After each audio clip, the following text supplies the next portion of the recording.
Hi, my name is Francesca Giusti, and I'm going to show you today Virabhadrasana 2, the Warrior 2 position, and how to move safely from Virabhadrasana 2 to reversed Virabhadrasana, which can be a lovely opening, chest opening experience. And you can incorporate these into your daily practice, into a dynamic flow. There are many elements that can be incorporated into different way of practicing. So we'll start with a nice wide stance. I like to start with, quite wide feet. Different levels. If you're new to this, you may want to have your feet slightly closer, but it's important to cultivate already the foundations, which are extremely important, especially in standing poses, to protect knees and joints in the lower body. So the feet are really strongly gripping into the floor. The outer foot is strongly pressing the inner and outer heel and the ball of the big toe.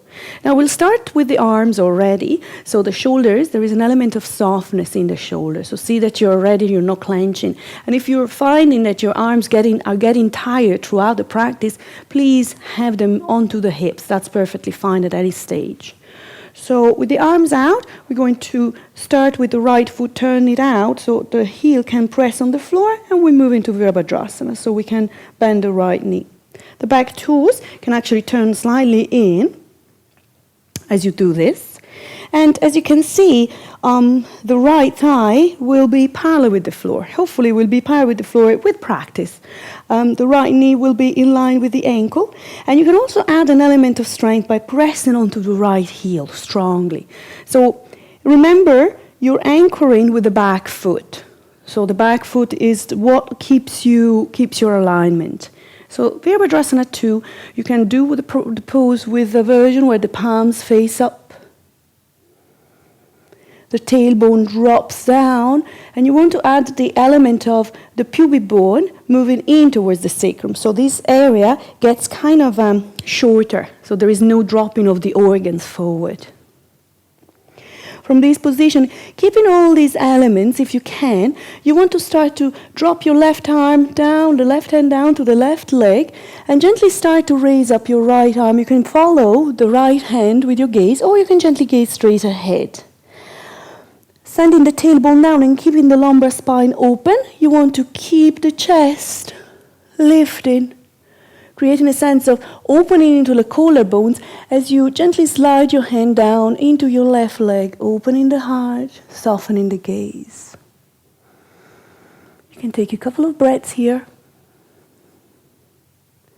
Remember to connect with your feet and to your front knee. So the front knee stay bent. Move your heart up, try not to sink into the lumbar, and as you breathe in, come to the center. We're going to straighten up the front knee and bring the feet parallel in your own time, in your own way.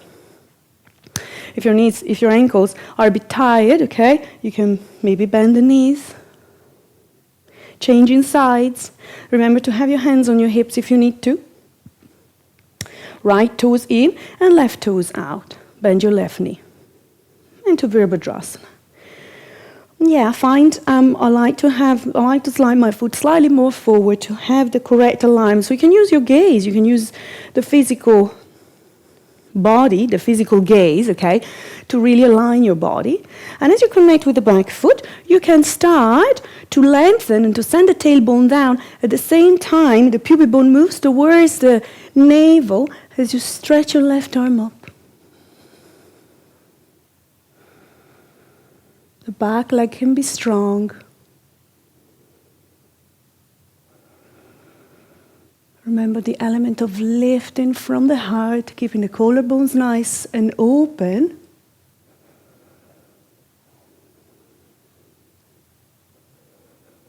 And as you breathe out, come to the center, connect with your both feet, and then straighten up your left knee.